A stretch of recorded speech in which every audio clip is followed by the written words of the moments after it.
রাজ্যে পালা বদলের পরই তৃণমূল নেতা মন্ত্রীদের বিরুদ্ধে একাধিক অভিযোগ সামনে এসেছে। কোথাও আবাসের টাকা চুরি, কোথাও ত্রাণের সামগ্রী চুরি, আবার কোথাও থেকে উদ্ধার হচ্ছে গুচ্ছ গুচ্ছ টাকা। গ্রেফতারও হয়েছেন একাধিক তৃণমূল নেতারা। এবার প্রাক্তন তৃণমূল বিধায়ক অতীন ঘোষের মেয়ে প্রিয়দর্শিনী ঘোষের বিরুদ্ধে থানায় অভিযোগ দায়ের। বিধাননগর উত্তর থানায় এফআইআর দায়ের হলো প্রাক্তন তৃণমূল বিধায়ক তথা প্রাক্তন ডেপুটি মেয়র অতীন ঘোষের মেয়ে প্রিয়দর্শিনী ঘোষ সহ 6 জনের বিরুদ্ধে। চলতি মাসে 16 তারিখ বিধাননগর উত্তর থানায় এফআইআর দায়ের করা হয়।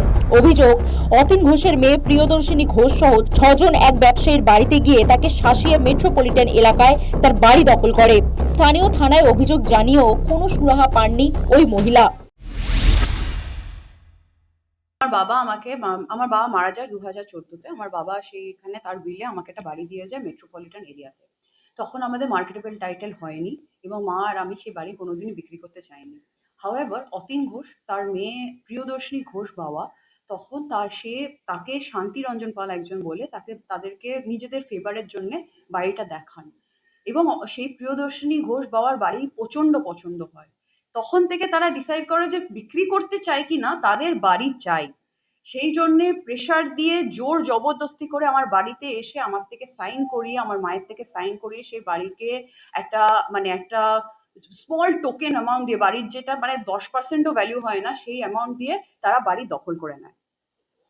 আমি তারপরে তাদের সাথে অনেকবার কন্ট্যাক্ট করি, এমনকি টাকা ফেরত দেওয়া উইথ ইন্টারেস্ট সেটাও পাঠাই, কিন্তু তারা কোনোদিন বাড়িও ফেরত দেয় না। সেই টাকাটা আমার অ্যাকাউন্টে ফ্রডুলেন্ট অ্যাক্টিভিটি দেখে ব্লক করিয়ে দেয়। আর সেই বাড়ি দখল করে বসে থাকে, বলে যে মার্কেটেবল টাইটেল না আমরা প্রথম থেকে জানতাম, কিন্তু আমরা বাড়ি চাই, তুমি কি করবে আমরা দেখে নেব। প্রায় 7 বছর ধরে সে বাড়ির জন্য লড়ছি। যখনই কোনো ডিপার্টমেন্টে যাই, কিছুই বলি, সবসময় আমাকে বলা হয় কি আপনি কার সাথে লড়ছেন আপনি জানেন।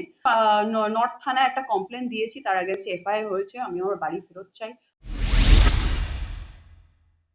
2021-এর ভোট পরবর্তী হিংসা মামলায় গ্রেফতার বীরভূম জেলা তৃণমূলের সহ সভাপতি আব্দুল মান্নান। তার বিরুদ্ধে দীর্ঘদিন ধরে চলা বিভিন্ন মামলার ভিত্তিতে মঙ্গলবার তাকে গ্রেফতার করে পুলিশ।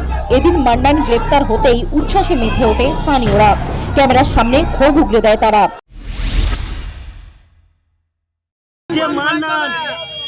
ও বিগত দলের প্রশাসনকে ব্যবহার করে ও যে প্রভাব খাটিয়েছে, বহু প্রভাব, সোনার চাকরি থেকে, জায়গা মাফিয়া থেকে, নারী গঠিত থেকে, ইয়াং যুবক যুবতী থেকে জীবন নষ্ট করা থেকে ও সব করেছে।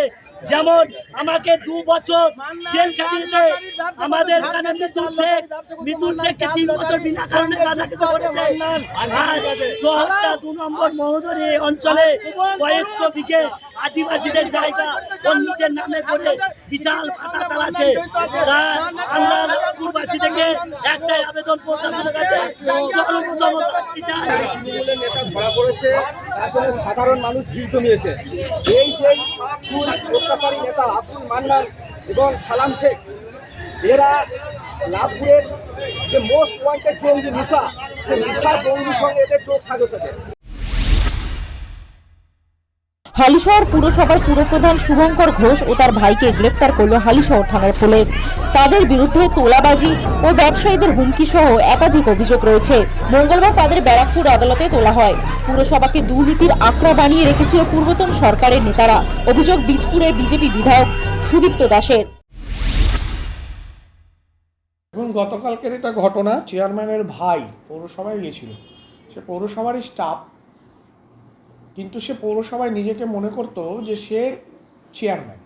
তার শুনেছি নাকি তার অফিসে এমনভাবে সে সম্ভবত গ্রুপ ডি, সম্ভবত আমি একদম বা পাম্পের কিছু করে আর কি।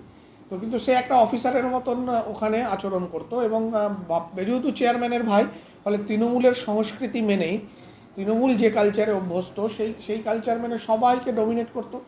ফলে একটা সবার ক্ষোভ তো ছিল, কালকে সুযোগ পেয়েছে এবং শুনেছি যে নাকি কোনো ফাইলে হাত দিয়েছিল বা কিছু করেছে, ফলে পৌরসভার স্টাফরা সুযোগ পেয়েছে। সাধারণ মানুষের ওপর যে পরিমাণ অত্যাচার করেছে, আমি সাক্ষী। 10 নম্বর ওয়ার্ডে আমি প্রচারে গেছি, সমস্ত বাড়িকে বাইরে থেকে তালা মেরে রেখেছি। মানে এই ধরনের একটা চম্বল তৈরি করেছিল, হিটলারি শাসন তৈরি করেছিল। ফলে তার বিরুদ্ধে যখন মানুষ সুযোগ পেয়েছে, মানুষ তার ক্ষোভ জানিয়েছে, ক্ষোভের বহিঃপ্রকাশ ঘটেছে। কিন্তু আমি ব্যক্তিগতভাবে একদমই চাই যে মানুষকে অনুরোধ করবো যে আইন নিজের হাতে তুলে কাউ না নেওয়াই উচিত। পুলিশ আছে, প্রশাসন আছে এবং এখন শাসকের আইন নয়, আইনের শাসন পশ্চিমবঙ্গে। জমি মাফিয়া টাকি পুরসভার ভাইস চেয়ারম্যান ফারুক গাজী ও তার ছায়াসঙ্গী হামদান গাজীকে গ্রেফতার করল বসিরহাট থানার পুলিশ। অভিযোগ, জোর করে মানুষের কাছ থেকে জমি লিখিয়ে নিত এই দুই ধৃত। ফলতার জাহাঙ্গীর খানের পর এবার আসানসোল দুর্গাপুর পুলিশ কমিশনারেটের সালানপুর।